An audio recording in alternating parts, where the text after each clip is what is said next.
Invariably, there's nothing much to be discerned from most of these blurred images, and their provenance is often unknown. In a quiet suburb of Lowestoft, what could prove to be a classic UFO story is unfolding. It involves David Spoor and his wife Jean, a respected local couple. David is an accomplished landscape photographer, but he says he cannot make a living from it. We paid him for exclusive television access to other video pictures that he had taken. Jean Spoor is a local councillor, and during the day while she's at work, her husband spends many hours on the roof of their house, scanning the skies of Lowestoft. During the past 18 months, David Spoor has recorded some extraordinary pictures. One August evening, I think it was the 19th, about 7:45, I was closing my garage door and just looked up in the sky. I very often do that, being interested in photography, I'm interested in skies. I looked up and I saw this sort of strange cylindrical shaped object, cigar shaped, whatever you like to call it, coming over from the west, more or less directly over the house. I was sort of quite rooted to the spot for a few seconds, because it was just unusual to see something coming without any wings, no sound, anything. I propped the camera on the fence just outside the back door, got a few frames of it before it sort of seemed to accelerate at terrific speed into the east and disappeared completely. That was the first time that I'd ever seen anything, or certainly videoed anything. In the following year, David Spoor saw and photographed at least 2 more UFOs, and the next extraordinary sighting was also witnessed by his wife.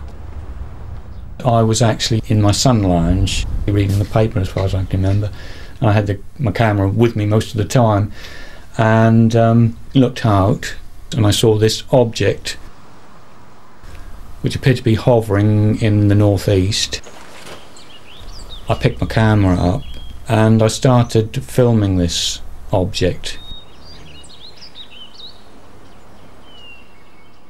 At first it was stationary for a minute or so, and then it appeared to move sideways.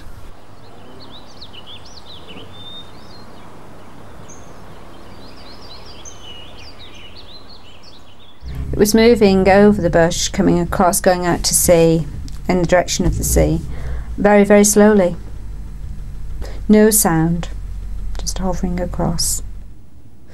But unfortunately I was going to work and it was a deadline, so I could only watch it for a certain time, and then I had to leave it with David to see where it ended.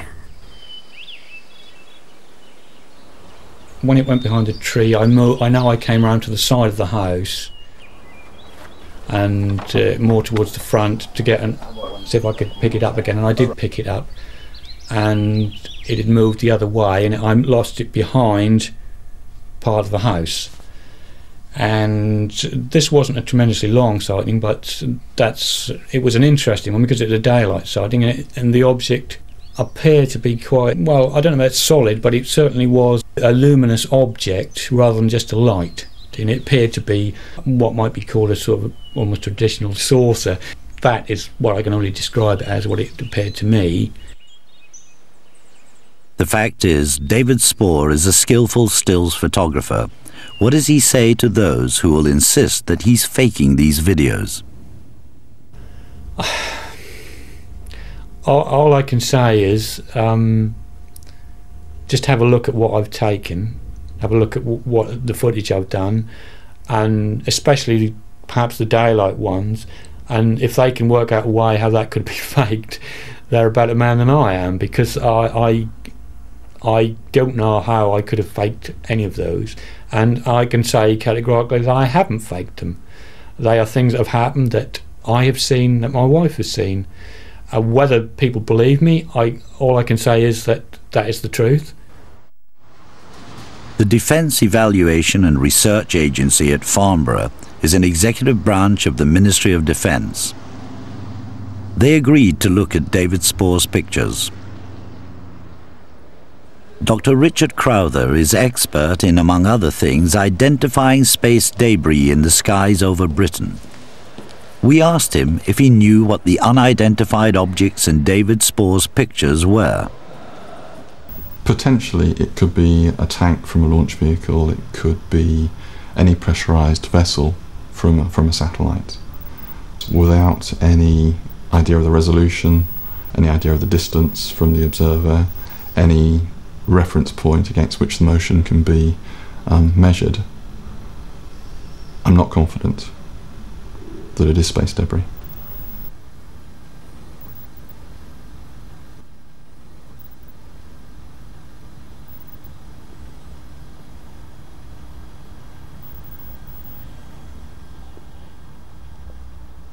This could be some atmospheric phenomenon, such as a cloud, which is illuminated in a certain way by the sun.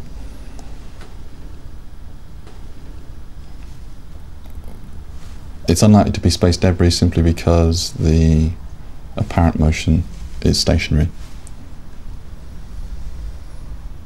If there is an object there, a physical object there in the sky, it could be an aircraft or whatever, but as I say, I would not imagine it's a piece of space debris. A few days later, Richard Crowther called to say that the image that David Spore had recorded on the 19th of August could have been the American space shuttle passing over Lowestoft as it returned to Earth. It was scheduled to be over the North Sea around lunchtime that day. David Spore says his video was taken at about 7:45 in the evening. Spore's most controversial pictures were to come about a year later. My wife was actually out at a council meeting with some other councillors, and I looked towards the east and I managed to get a shot of it with the camera actually propped on the top of our car, so it's fairly steady. It kept in that position for around half a minute or so. Then it suddenly shot off quite a pretty fast speed, fast enough that I couldn't keep up with it. Once it disappeared, I stopped filming and tried to move around to the house to see if I could pick it up anywhere else, and I couldn't see it anywhere. Again, it made no